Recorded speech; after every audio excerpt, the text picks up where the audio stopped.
दोस्तों, एक बेहद खूबसूरत और पढ़ी लिखी लड़की से तय होती है। इस शादी को लेकर वो इतना खुश होता है कि वह शादी से पहले ही कार खरीद लेता है और 10 लाख बैंक से लोन लेकर घर में सारी सुविधाएं कर लेता है ताकि उसकी होने वाली पत्नी को कोई परेशानी ना हो, ऐश से उसके साथ जिंदगी गुजार सके। लेकिन दोस्तों, शादी में जब मात्र 4 दिन बचे थे तभी वह लड़की शादी के लिए मना कर देती है। उसके बाद वह लड़की कहीं और शादी कर लेती है।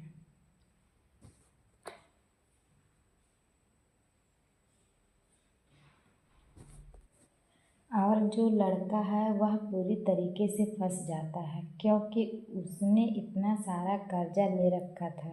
धीरे धीरे 4 सालों का वक्त बीत जाता है। बैंक वाले उसे कर्जे को लेकर परेशान करते हैं, नोटिस देते हैं कि बैंक का पैसा वापस करो वरना तुम्हारा घर नीलाम कर दिया जाएगा। दोस्तों, भागा भागा बैंक में जाता है और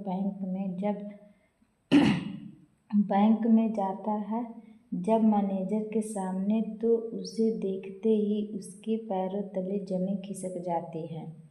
दोस्तों, क्योंकि वही लड़की होती है जिसने उसे शादी के लिए मना करके उसकी ज़िंदगी बर्बाद कर दी थी। दोस्तों, एक बहुत ही अनोखी, बहुत ही अच्छी कहानी है। आइए जानते हैं पूरी कहानी इस वीडियो में। यह कहानी है उत्तराखंड के देहरादून की। एक लड़का जिसका नाम होता है अजय कुमार, जो कि एक प्राथमिक विद्यालय का अध्यापक होता है। उसकी शादी एक बहुत पढ़ी लिखी लड़की से होती है। उस लड़की का नाम आराध्या होता है। जब शादी तय होती है वह बहुत खुश होता है, बहुत एक्साइटेड होता है, क्योंकि बहुत पढ़ी लिखी थी, खूबसूरत भी थी।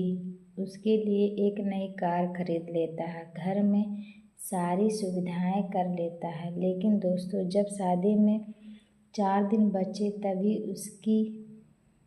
उस लड़की का एक रिजल्ट आता है। IBPS में वो PU का एग्ज़ाम पास करके डायरेक्ट बैंक मैनेजर बन जाती है। जब मैनेजर बन जाती है दोस्तों, उसके माता पिता होते हैं, उसके जो रिश्तेदार होते हैं, अब वो कहते हैं तुम तो बैंक मैनेजर बन चुकी हो। तो वो कहती है तो क्या हुआ, शादी से पहले तो मेरी कोई नौकरी नहीं थी। लेकिन दोस्तों, कुछ रिश्तेदारों का उसमें इतना अहम रोल होता है कि वह शादी न करने का मन बना लेते हैं। अब इधर जो लड़का होता है अजय कुमार, वो तो और भी खुश होता है, क्योंकि उसकी पहले से बातचीत चल रही थी कि क्या कर रही हो। कहती है ऐसे ऐसे एग्ज़ाम दिया है, उम्मीद है निकल जाएगी। जैसे वो रिजल्ट आता है वह खुश हो जाता है। वह कहता है कि लाओ फ़ोन करके आराध्या को बधाई देता हूँ। लेकिन दोस्तों, जब वह बधाई देने के लिए फ़ोन करता है तो दोस्तों उसका फ़ोन ही नहीं उठाया जाता।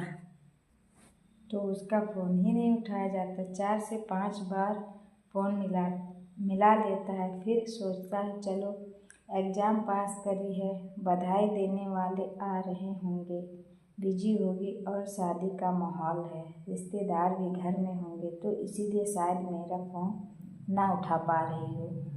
इसीलिए वो फिर शाम को फ़ोन करता है और उसके बाद वो फ़ोन उठाती है और उठाते ही अपने पापा को पकड़ा देती है। कहती है ये लो पापा से बात करो। अब दोस्तों, जब पापा से बात होती है तो उसके पिताजी कहते हैं कि बेटा ऐसा है कि आपको पता होगा मेरी बेटी ने एग्ज़ाम पास कर लिया है। तो खुश होता है, कहता है हाँ पापा जी, मुझे पता है कि हाँ पापा, मुझे पता है। कहते हैं कि लेकिन जो यह शादी 4 दिन बाद होनी थी वो अब हम शादी अभी नहीं फ़िलहाल कर पाएंगे। अब दोस्तों इतना सुनते ही उसके पैरों तले ज़मीन खिसक जाती है। वो शौक रह जाता है। बोलता है, क्यों चाचा जी? वह बोले कि ऐसी बात है कि अभी वह ट्रेनिंग पर जाएगी, उसके बाद फिर नौकरी ज्वाइन करेगी। इसमें 1-2 साल का वक्त लग जाएगा, फिर उसके बाद हम शादी कर पाएंगे। अब अजय कहता है कि चाचा जी पूरी तैयारी हो गई है, वो ट्रेनिंग करे, नौकरी करे, मैं उनके आड़े कभी नहीं आऊँगा और मैं कभी उनको डिस्टर्ब नहीं करूँगा, लेकिन यह शादी तो हो जाने दीजिए। इज्जत का सवाल है, कार्ड बढ़ चुके हैं, सब कुछ मैंने बुक कर लिया है। लेकिन दोस्तों आराध्या के पिताजी मानने को तैयार नहीं थे। वो बोले कि अभी शादी 2 साल बाद ही होगी। अजय बोलता है, कोई बात नहीं, मैं 2 साल बाद ही इंतज़ार कर लूँगा, उसके बाद ही शादी करूँगा। कहते हैं कि देखो, जुबान हम तुम्हें नहीं दे सकते, तुम अपनी शादी कहीं और कर लो।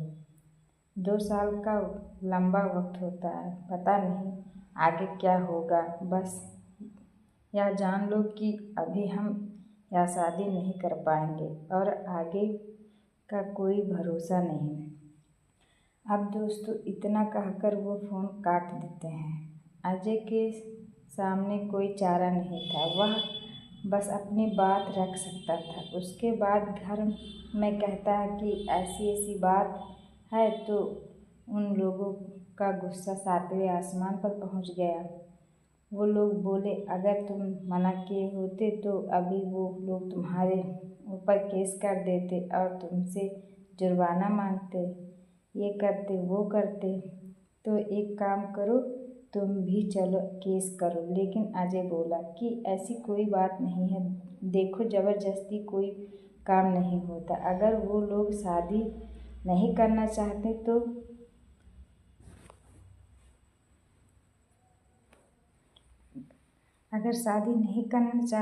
नहीं करेंगे। हम ज़बरदस्ती शादी करके और उसके बाद फिर उनको अपने यहाँ लाकर ही क्या करेंगे, जब मनमुटाव ज़िंदगी भर बना रहेगा। और वैसे भी हमारी कोई सुनने वाला नहीं है इस मामले में, तो बस लड़की पक्ष का ही सुना जाता है, तो इसीलिए कुछ नहीं करने की ज़रूरत नहीं है। दोस्तों दुखी मन से जो भी कुछ था उसे स्वीकार कर लेता है, लेकिन इधर जो है अब वो डिस्टर्ब हो चुका था। उसके माता पिता इस टेंशन में बीमार हो जाते हैं। वो एक नई कार लोन पर ले चुका था, बैंक से 10 लाख ले चुका था। अब प्राथमिक विद्यालय का अध्यापक था, उसकी सैलरी 35 से 40 हज़ार था। धीरे धीरे जो है अपना कर्जा चुकाता है। 4 साल का वक्त बीत जाता है, कार की पूरी EMI भर चुका होता है, लेकिन बैंक का जो लोन था वो उसका कुछ उसमें भी जमा किया था, लेकिन 10 लाख से बढ़कर 12 लाख हो चुका था। और इधर आराध्या थी, वो अपनी ट्रेनिंग करने के बाद उसने शादी किया। शादी के बाद पूरी ईमानदारी से ड्यूटी करती रही और फिर ट्रांसफ़र होकर उसका उसी बैंक में वह मैनेजर बनती है जिस बैंक में अजय का खाता होता है। अब वह आकर जो बड़े कर्जदार थे उनकी लिस्ट निकलवाती है, तो उसमें अजय का भी नाम आता है। हालांकि उसे यह नहीं पता था कि यह वही अजय है, क्योंकि उसके पिताजी का नाम जो जानती नहीं थी वो, तो सना में जो नाम लिखा था उसके पिताजी का उससे उन्हें पता नहीं चला कि यह वही अजय है। फिलहाल वह सबको नोटिस भिजवाने लगती है।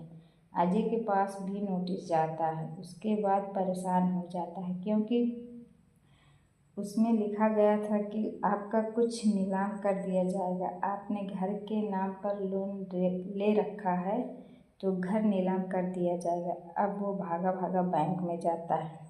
और बैंक में जब वो जाके